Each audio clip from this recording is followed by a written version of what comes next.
stream. I've got a whole new set of things set up here. So hopefully I'm broadcasting right now to Facebook, Twitter, YouTube. So welcome everybody that's on those different platforms and LinkedIn. Sorry, how could I forget LinkedIn? Welcome to everybody on those platforms. Today I want to talk to you about how do we communicate with our prospects in between our follow-up period. And let me explain to you what this means. So you call a prospect and say, you know what, Dan, I'm good right now. Maybe 6 months, give me a call back. How do you stay in front of that prospect for the next 6 months? So I want to give you a simple framework that I've used for many, many years now, and it's worked beautifully to keep me in front of the prospect, to keep me at the forefront of their mind, and really to actually create communication prior to that 6 months. Now, there's going to be a few kind of caveats here. One is that when you have the initial contact, when you have the initial conversation, you understand or you ask a specific set of questions, right? You start digging a little bit into their business. So let's say, for example, they say, listen, we got an RFP coming out in 6 months. Why don't you reconnect with me then? Then what we do is you say, okay, things like, well, why do you do an annual RFP? Is just something the company does? Is it something you prefer? What are some of the benefits of it? What are some of the end results that you found maybe don't work? What are some of the challenges you see? Do you usually add new suppliers or remove suppliers? Do you usually add new business to suppliers? Are you going back to suppliers that might be, almost there, but you're saying, okay, you know what? I think I want to stay with my incumbent. I'm just going to get them to readjust some numbers. Like, what is the context behind the RFP? Then when you actually have that information on any call, whether it be, I'm satisfied with my supplier right now, call me back in 6 months. I've got an RFP, call me back in 6 months. It's our slow season, call me back in 6 months, right? Any of those typical situations for us in logistics and transportation, a lot of the time salespeople just say, okay, no problem, I'll call you back. And there's no follow, but there's no context to why they do what they do. What are the benefits? What are some of the outcomes that haven't worked? When things haven't worked, what do they then do? These are conversations we as salespeople must have. And the reason we must have them in order for this framework that I'm going to give you today to work is because if we don't have it, we have nothing to follow up on in this framework. So let me explain to you what it is. We're going to switch scenes here real quick, and I'm going to explain to you what this framework is. So let's say that this is your prospect. Okay. Now, you have a 6-month period to work with in what I'm going to call is your sales timeline, right? In your sales timeline, over this 6 months, they're going to be at this position where they're saying they definitely want to talk to you. Now, in these 6 months, a lot of things can happen. However, what I want you to look at is I want you to look at a couple of pieces of the conversation. What are their interests? Okay. What are some of the challenges? And 3, this is the big one. This is probably the biggest one, is what are some of the components of the conversation, right? And what we're going to do is we're actually going to set up a process here where we're connecting, usually I'm going to say 2 to 3 times a month during the 6-month period. Now, some of you might say, yeah, but Dan, they don't want to talk to me for 6 months. And you know what the reality is? That's true. They might not want to talk to you for 6 months, but it doesn't mean you can't share with them awesome information, articles, posts, anything else that you see, whether it be on the social webs, whether it be on some of the industry, publications that you read, whether it be a picture of the newspaper you read in the morning, right? Like, I'll give you a perfect example. If your prospect, let's say, at this point here, which is going to be call it a week after you spoke to them, right? And your prospect in that time says to themselves, you know what, I import everything from East Asia. Okay. And you read an article, say that was in the August 8th edition of the Toronto Star, where it talks about East Asia being the #1 growing exporter in the world. And so then you say to yourself, okay, well, let's look at what's coming out of East Asia. And you start Googling what continents, what countries are involved in East Asia. What if you were to take a picture of that article and then you were to then go back and fire that off? Fire that off to your prospect right here. And you were to say to yourself, hey, you know what, Mr. Prospect? I noticed, during our conversation, you said East Asia. I read this really interesting article on East Asia. I thought it would help you out. My brother-in-law is he's in a big automotive space in the welding industry and welding robots.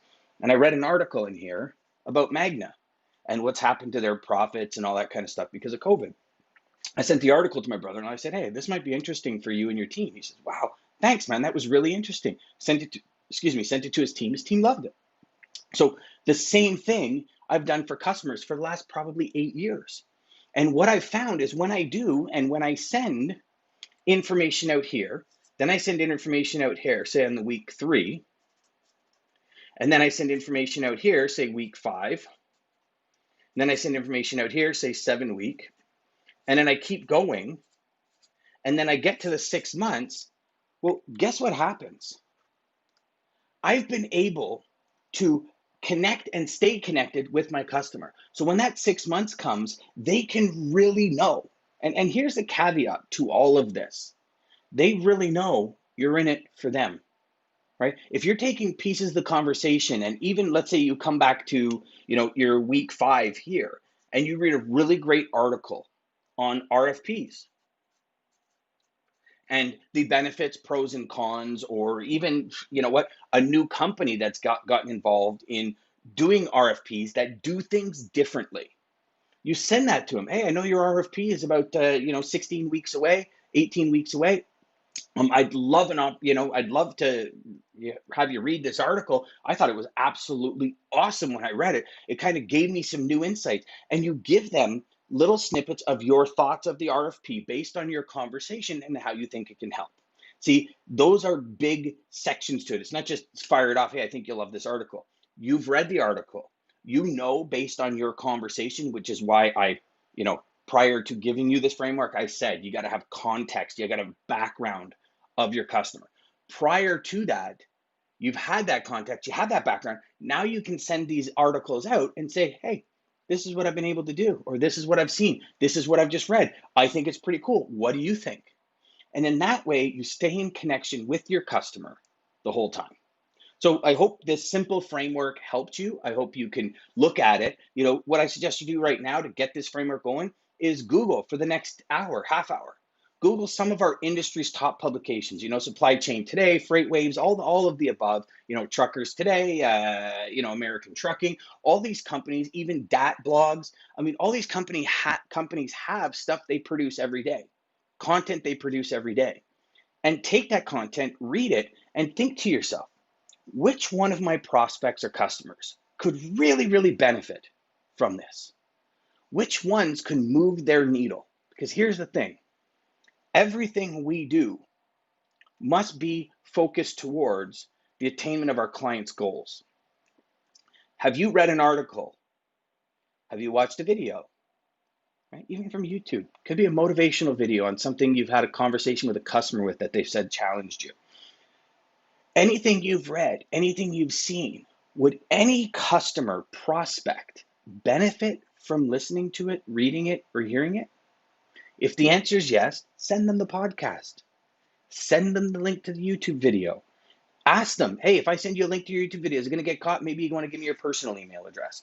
Text it to them. Whatever the case may be, interact with these people. And I'll show you again here. Interact with them in this timeline. Because the challenge is, as a salesperson who operates with zero connection in between here,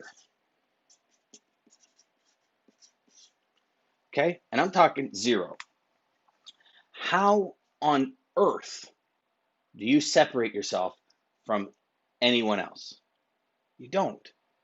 But in that 6 months, 3 months, month, if you connect 2 to 3 times every 4 weeks, so not quite once a week. Hey, listen, if you find articles that you think help, connect every second day, in my opinion. Some people might say, absolutely not, Dan. I don't believe that. Connect every day. Because if the information helps, it's a value.